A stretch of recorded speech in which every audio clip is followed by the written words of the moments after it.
નમસ્કાર, હું છું તમારી સાથી સંગાથી નીલમ દવે, ફનેશા રેડિયો તરફથી. દર વખતે તમારા માટે એક એવી પ્રતિભા લાવું છું જેના દ્વારા આપણા સમાજમાં જે સંસ્કૃતિ અને સંગીતની વાતો છે એ તમારા સમક્ષ લાવું છું. આજે મારું એક સદભાગ્ય છે કે DFW ગુજરાતી સમાજ દ્વારા જે પોંખ પાર્ટી આયોજિત થઈ છે, જેમાં હજારો લોકો સામેલ થવાના છે, સહભાગી થવાના છે.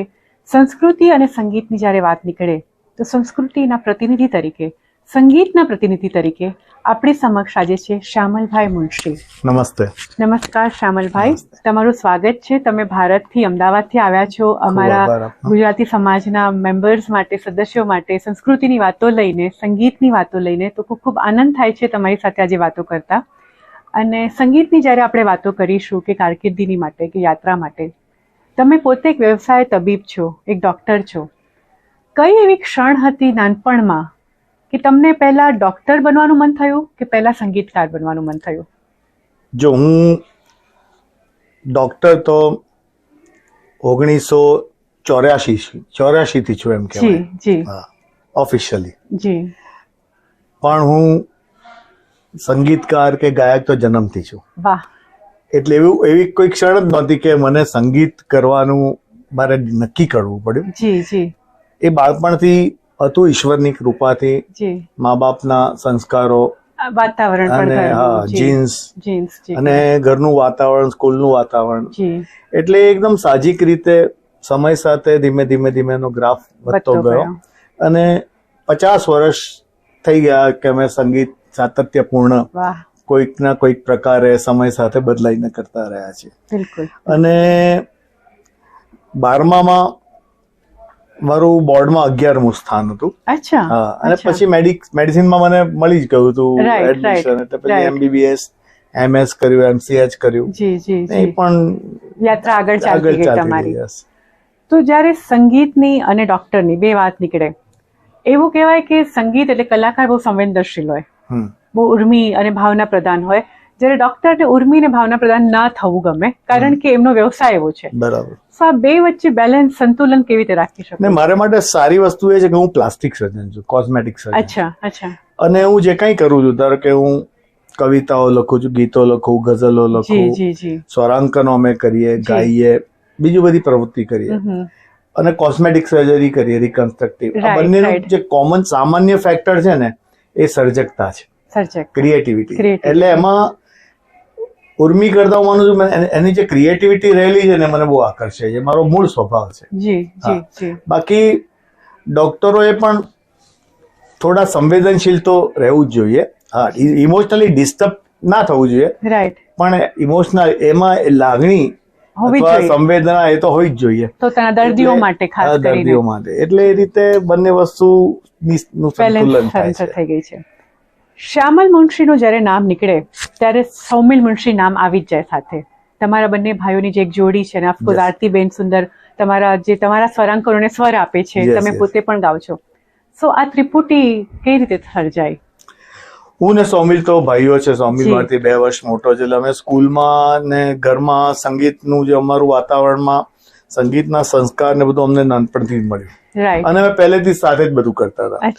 ગાતા નહોતા એ પહેલા અમે ગુજરાતી શાયરોની શાયરીઓ અને શેરની જુગલબંધી કરતા હતા નાના બાળકો તરીકે. હા, એટલે અમને નાનપણથી સાહિત્ય પ્રત્યે પહેલા રુચિ હતી અને પછી એ સંગીતમાં બહુ કામ આવી અમને.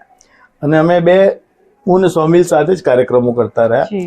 એમાં આરતીને પણ સંગીતનો શોખ, એ પણ અમારી સાથે નાના કાર્યક્રમમાં હોય, હરીફાઈઓમાં હોય અને બધા પ્રોજેક્ટમાં હોય. એટલે સૌમિલ ને આરતી ને એ રીતે પ્રેમ સંબંધ એ રીતે ઘનિષ્ઠતા વધી ગઈ. અને કેવું થયું કે સૌમિલ નો S, આરતી નો A, અમે સા ભેગા થઈને સા બનાવે છે. Very good, very good. એટલે અમે અમારી 3 જણાની સફર ચાલે. અને આ તમારી 3 જણાની સફર જે છે સંગીતમાં, તમે એટલું સુંદર યોગદાન છે તમારું પ્રદાન કહો. મોરપીંછની વાત કરો કે હમણાં જ આપણે હસ્તાક્ષરની મેં જે વાત કરી, એમાં હસ્તાક્ષરમાં શંકર મહાદેવન પાસે ગવડાવું, શ્રેયા ઘોષાલ, સાધના સરગમ, જગજીતસિંહ સાહેબ, એમની જે ગઝલ છે હસ્તાક્ષર, એવા હસ્તાક્ષર, એ ખરું અઘરું કામ છે કે આવા મહારથીઓને ભેગા કરવા અને એક એલ્બમ બહાર પાડવું. તો કેવી રીતે શક્ય બન્યું? એમાં એક છે ને, એક તો તમારી પહેલા એક ઈચ્છા જોઈએ કે અમારે આવું કરવું છે. જી. હવે કરવા માટે તમારે, હું ઘણીવાર મારા જે લેક્ચર્સ હોય એમાં કહેતો હોઉં છું જી. કે 5 શબ્દો છે જે તથી પૂરા થાય છે અને એ આવી સફળતા મેળવવામાં મદદ કરે છે. પહેલો શબ્દ છે એ તમારી દાનત, દાનત, ત પરથી દાનત. જી. પછી તમારી નિસ્બત, તમારી કન્સર્ન હોવી જોઈએ તમારી. કેટલો સંબંધ છે તમને એની સાથે. પછી તમારી આવડત, એ તમે ભગવાને ટેલેન્ટ આપ્યું હોય અને તમારે સતત મહેનત કરીને એને વધારવી પડે આવડતને. જી. પછી તમારી મહેનત, તમારે હાર્ડવર્ક કરવું કરવું પડે. જ પડે છે. અને પછી તમારી હિંમત. જી. આ 5 વસ્તુ હોય તો કોઈ પણ કામ થઈ શકે. શક્ય થઈ અને અમારું પહેલેથી અમે બહુ ધીમે ધીમે, આજના જમાના જેવું નહોતું કે ઓવરનાઇટ તમે થઈ શકે. સમૃદ્ધ એટલા બધા પ્લેટફોર્મ પોપ્યુલર બી થઈ નહોતા. જાઓ જી. એવું હતું પણ નહીં. એટલે જે ધીમે ધીમે અમારો જે વિકાસ થયો ને એમાં અમને ઘણા બધા મોટા મોટા કલાકારો સાથે, સ્વરકારો સાથે 1-to-1 કામ કરવાની અમને તક તક મળી. મળી. અવિનાશભાઈ સાથે બી અમે કામ કરેલું છે. છે. જી. અને અત્યારના જે સંગીત છે. સંગીતકારો છે બધા જ યુ નેમ, અને કામ કરતા પણ એમની પાસે એની સાથે ચર્ચા કરીને આ બધી જે નાજુક બાબતો છે, એકદમ જી, જે જી, બહુ જ જી. જરૂરી બાબતો છે, જી.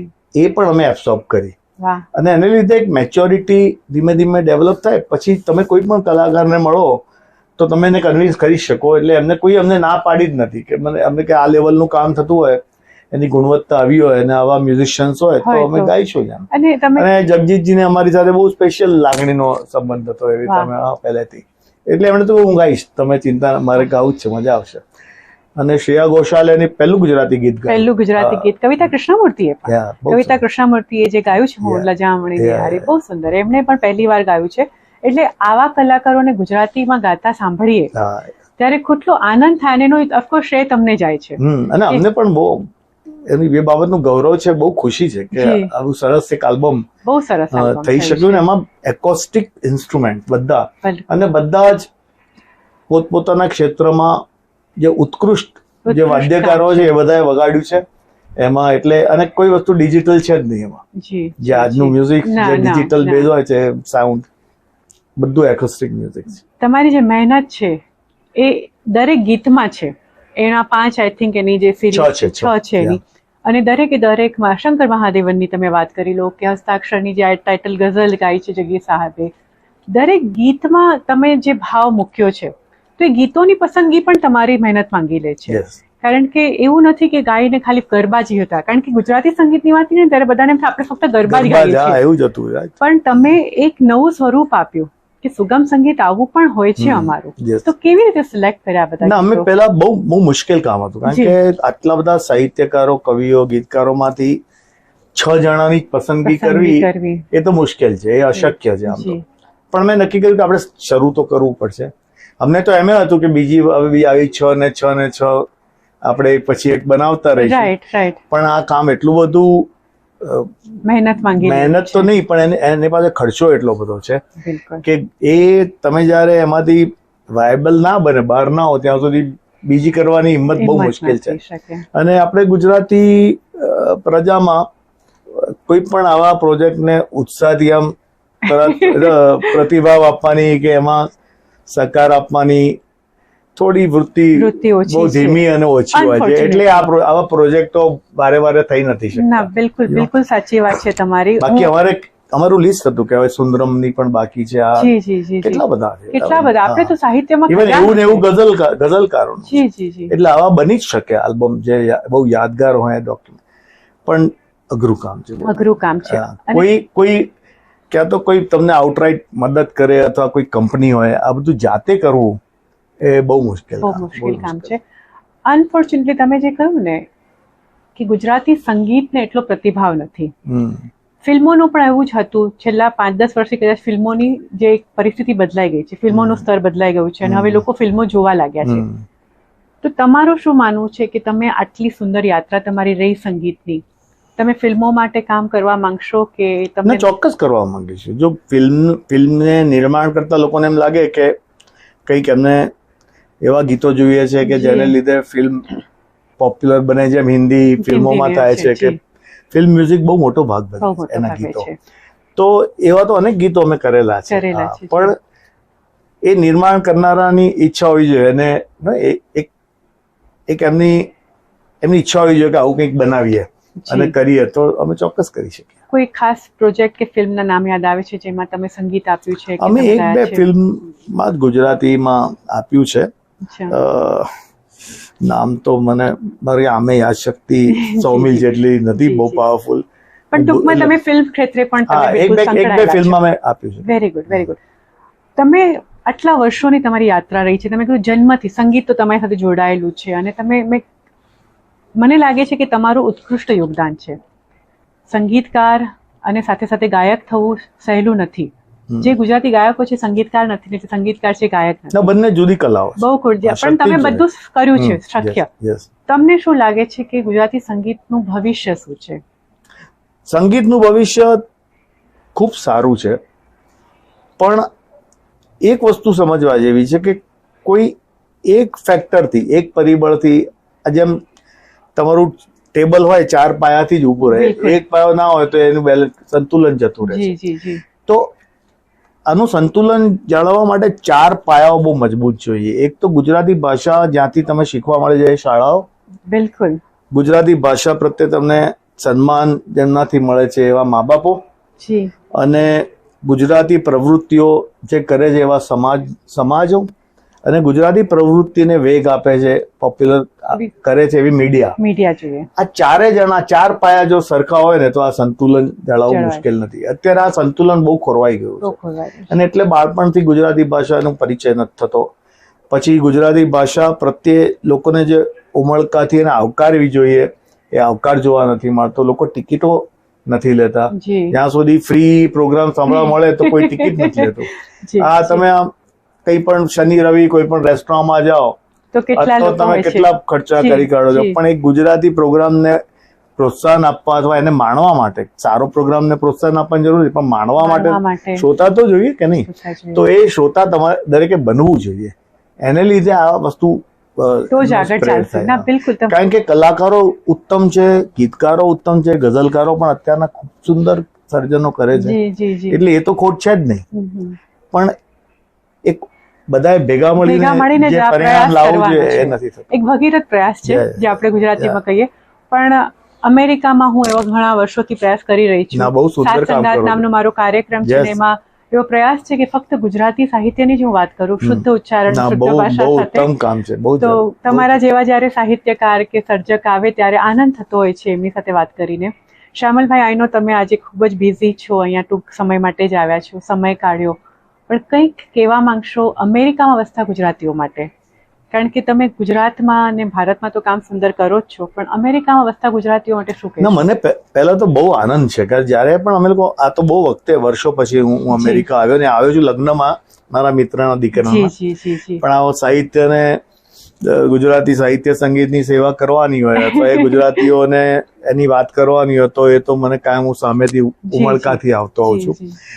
પણ મને એ બધાને જ્યારે હું જોઉં છું ને આ રીતે મળતા અને આનંદ કરતા, તો એમ થાય છે કે ખૂબ એ લોકોને જરૂર છે ગુજરાતી ભાષા સાથે સંપર્કમાં રહેવાની.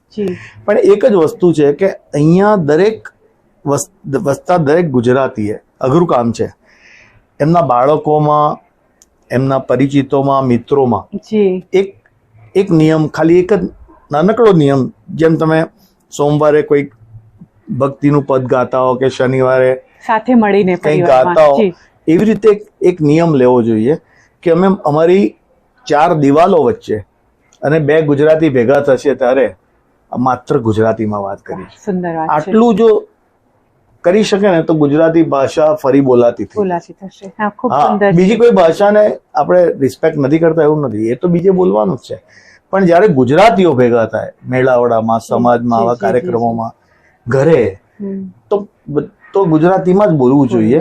આટલું વાતાવરણ ને વ્યવહારમાં ગુજરાતી હશે તો એ ભાષાની ચિંતા કરવાની જરૂર જ નહીં રહે. આપણી અસ્મિતા જીવંત રહેશે. ખૂબ જ સુંદર વાત તમે કરી. And thank you so much Shyamalbhai. મને બહુ ખુશી થઈ આપને મળીને, તમને સાથે વાત કરીને. આજે હસ્તાક્ષરના સર્જક સાથે હું વાત કરી રહી છું, મોરપીંછના સર્જક સાથે વાત કરી રહી છું, અને એવા કેટલા સુંદર ગીતો, ખૂબ જ સુંદર યાદગાર ગીતો આપણા ગુજરાતી ગીત સંગીતને એમનું પ્રદાન રહ્યું છે. તો મારા માટે, મારા શ્રોતાઓ માટે એક ધન્ય ઘડી છે. ફનેશા રેડિયોના CEO વૈશાલીબેનનો ખૂબ ખૂબ આભાર, સાથે ગુજરાતી સમાજના પ્રતિનિધિઓનો ખૂબ ખૂબ આભાર, હેમલભાઈ, મિહિરભાઈ તેમજ આખી કમિટીનો ખૂબ ખૂબ આભાર આ તક બદલ.